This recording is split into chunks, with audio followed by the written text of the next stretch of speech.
your commitments in assisting to put this team in place. You have expressed patriotism that though you are outgoing, you did not just walk away and say, let other people come and take care of it. And you have been very committed and you have really assisted in getting this into next work. Asante sana. And I want to assure you, we are not in a hurry to get rid of you. Take your time. This is your country, this is your government. And although there will be an incoming CS, I am sure you hold his hand, and you are senior citizen who have served this country with distinction. And when need arises and we need your input and advice, I'm sure the President will be able to call upon you to come and help us. I agree we will be similar in many instances in talking our mind. The only difference is that the government you served, you could not talk openly without replying. The one I serve is an open government. You say what you must say, and you say the truth as it is. Professor Munavu and your team, the way the outgoing CS are saying, tell us the truth, raw as it is, and don't look back. We are not interested in being praised and being told what we want to hear. Please listen to the people of Kenya and come up with a report that reflects what Kenyans want and what they feel, however bitter it is. You know, in the previous administration, all meetings of this level and other levels, all the people who are making contributions belong to a praise and worship team. We are not interested in praise and worship. All of us have praise and worship teams in the churches where we go on Sunday. For the purposes of assisting President William Ruto and the government, those who have been given duties, please be frank and be true, because truth sets everybody free. And you cannot build a country on lies and burying your head in the sand. We must confront the challenges ahead of us, and the only way to confront those challenges is to be truthful and factual. So we are looking upon this team to go around the country, listen to everybody. The Ruto administration believes in continuous engagement to enrich his leadership.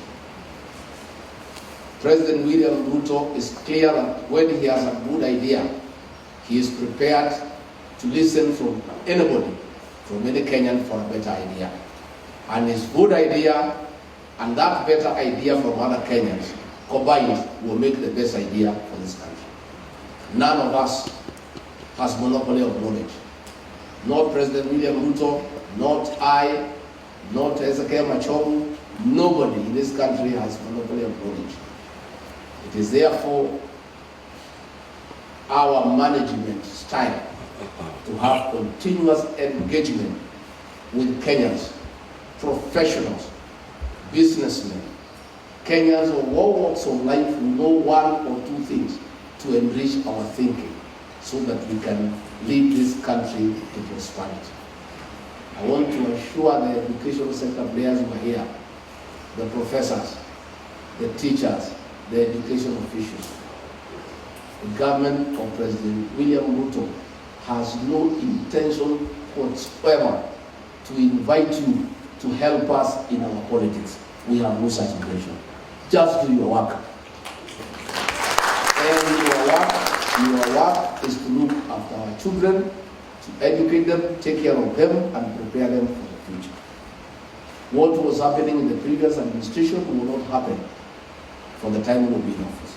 Let everybody do what you are good at. Let the teachers teach. Don't invite them to help you in politics. And I want to say, we are aware there are teachers in Kirinyaga and elsewhere who were punished when they refused to send Project Azimio. That issue will be addressed. Those teachers must be given back their dignity because it is wrong. I want to assure you that you shall get your respect from the President and I and our team. Never will it happen in this country under our leadership when we go to an institution and dress down a teacher or a lecturer in front of students and pupils, as happened to Professor Inaina in Kenyatta University. It will never happen. The teachers of this country, lecturers, must be given their due respect and dignity. And where there are issues that we need to raise with them, we shall call them in the privacy of our offices and discuss the issues and the challenges, and in a dignified manner come up with a solution. I don't think it is right to lecture, to dress down a teacher in front of the student. It is not right, and that will not happen in our administration. I want to give you that assurance. And therefore, as I wind up, let me also confirm, for the avoidance of doubt, because the stand is where you keep on twisting what we say, so that if you want to twist, you can go ahead and twist. The CBC is not being repealed. What this good team is doing is to look at it, get the views of stakeholders and the people of Kenya, to keep and improve what is good and to address challenges of where there could be weaknesses for our children. That is the position. Number two, we had our plan, our manifesto, our educational charter. There are several things that we promised the teachers. The issue of delocalization that has destroyed families. The Ruto administration is for a strong family unit to keep families together, especially more so of those teachers and those Kenyans who are headed to retirement. We want to assist them to prepare for retirement. We'll be engaging with the TSC next week so that the issue of delocalization is dealt with once and for all, and teachers who are taken to places and their families put in an awkward situation, that matter is addressed so that we build strong family ties for a stronger nation. We also made a promise of employing 116,000 teachers in 2 years. We are having an engagement with the TSC and the Ministry of Education next week to roll out a program on how that will be achieved progressively. Of course, in very difficult circumstances. I said during Inauguration Day, and some Kenyans had an issue that I'm too truthful, and I should not be truthful when they are visitors. But truth is truth whether they are visitors or whether we are locals.